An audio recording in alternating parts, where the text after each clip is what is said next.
Hogwarts School of Witchcraft and Wizardry, a castle full of thousands of students, ever-changing staircases that found it amusing to move when young witches and wizards were already late for class, and portraits that talked amongst themselves during the busy school day. The Malfoy family was at the top of the food chain in the wizarding world, and in turn, Selina Snape was the princess of Hogwarts. She was a confident young lady, a pure-blooded Slytherin, and proud of the fact, mind you. Of course, due to her family's social status, this meant she came into a lot of contact with one certain Draco Malfoy and his powerful family. The pair were as thick as thieves, and while Selina wasn't nearly as snobby as most other purebloods, the school knew better than to trifle with the likes of her. Yes, she was the girl that scoffed at the Weasleys for being fascinated with muggles. And yes, she was the girl who hissed at the idea of the famous Harry Potter. And indeed, was she girl who sat next to Draco Malfoy in the Great Hall, cackling at Potter and his friends. She didn't see anything wrong with it, and besides, what else was a confident girl with power to do? Selina wasn't evil, of course, and was even considered nice towards most people, as long as they knew their place. She never went out of her way to bully people like her dear friend Draco, nor did she usually take pride in insulting people of lesser statuses than her own. After all, she thought, it wasn't their fault they weren't born as lucky as she was. Currently, Selina and Draco were walking through Hogsmeade, window shopping and making chit-chat about the upcoming Yule Ball. Selina wasn't all that interested in the ball, as opposed to the other girls in Hogsmeade, who were swarming shops in search of dresses, and was really only in the small village in search of sweets. As Selina walked up to the woman at the front desk, she politely asked for a large variety of sweets, eyeing the candy with sparkling eyes, just like a child would. When Selina had given the woman more galleons than truly needed for all of the candy she'd purchased, the young girl carefully placed her belongings inside her messenger bag to avoid carrying a dozen heavy bags up and down the village. Quietly, Selina told the witch to keep the change. Selina believed that being a pureblood, she needed to set an example of how purebloods should act. What's the point of being rich in blood if you cannot be rich in formalities?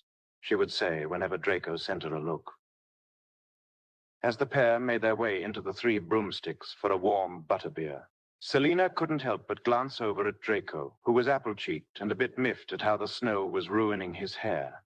Even while he grumbled under his breath and brushed the flakes of snow out of his platinum blonde hair, Selina couldn't help but smile. The girl had slowly been developing feelings for the narcissistic boy, despite it all, and just recently she began to face difficulties in facing him day after day.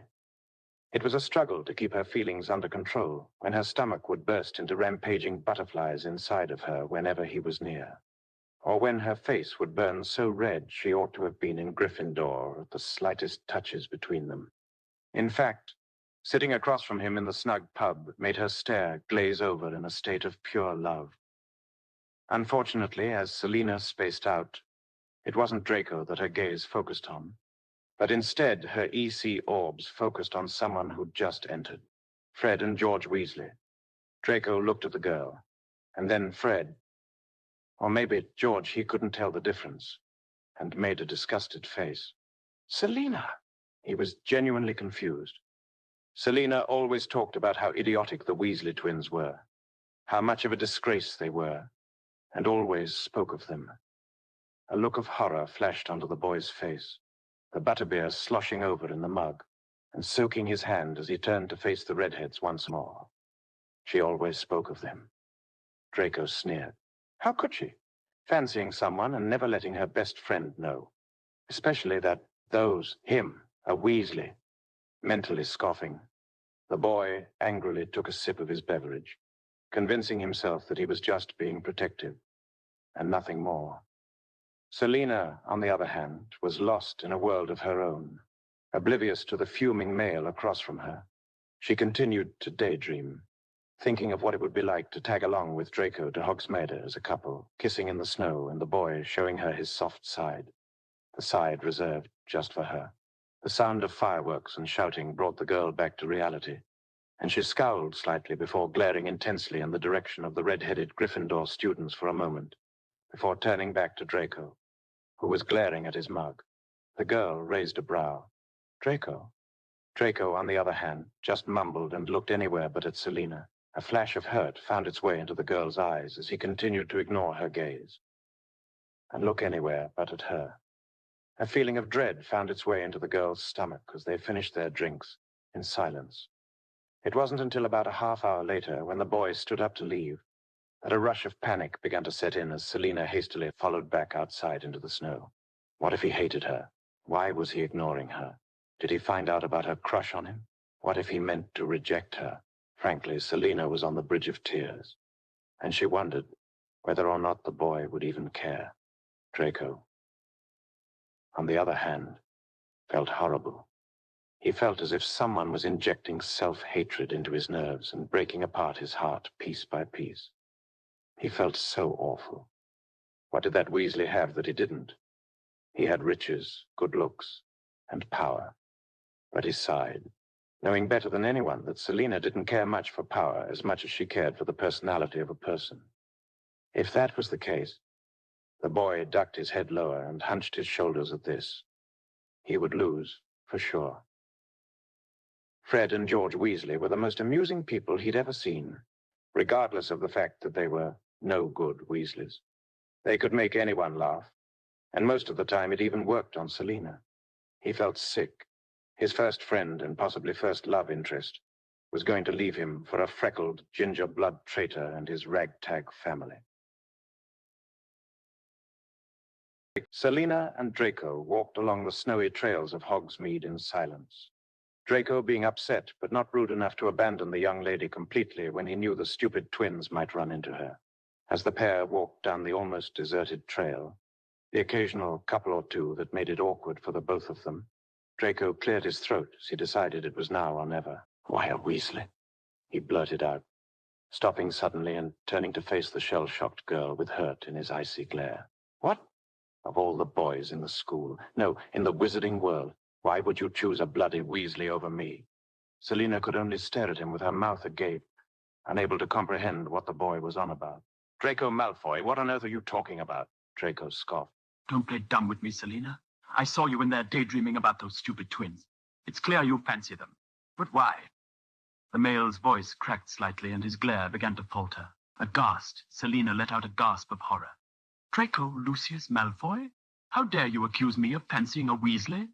If I were to like anyone, it wouldn't be one of those blood traitors, so don't you dare go accusing me of something as foolish as that ever again." Frankly, Draco was more than a little pleased at hearing this, though he now had no idea what to do after causing this little scene.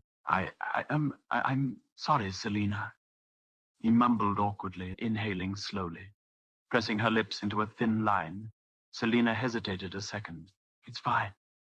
Selina expected the boy to turn a brilliant red, clear his throat, change the subject, and stomp off without her, but that was not at all what happened. Draco did, in fact, turn a brilliant red, but that was the only thing that the girl was expected as he hesitantly shuffled a bit. "In that case, Selina, you're my best friend." Oh, his best friend. The girl's heart sank as he uttered those words, but she made a mental effort to continue keeping her indifferent outer expression as the boy continued. "And I'm afraid Pansy'll threaten me into going if I don't come up with a decent excuse soon. So I assume we'll be going to the Yule Ball together, yes? I mean, if you want, you know, as for friend." He slapped himself mentally at how stupid that sounded. Thankfully, Selina didn't seem to mind.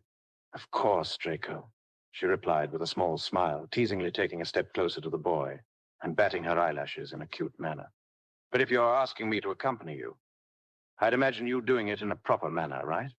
Draco gulped. "Go on," Selina said quietly. He blushed and lowered his voice a bit. "Selina Snape, would you grant me a huge father honor and be my date to the Yule Ball?" Draco didn't wait for an answer. She had already said yes, and he was embarrassed beyond belief, and began to walk away. However, Selina clutched onto his sleeve and looked into his eyes intently as he gave her a look that asked, "What is it?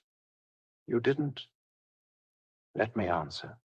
What happened next wasn't what Selina planned, nor did either of the two expect it.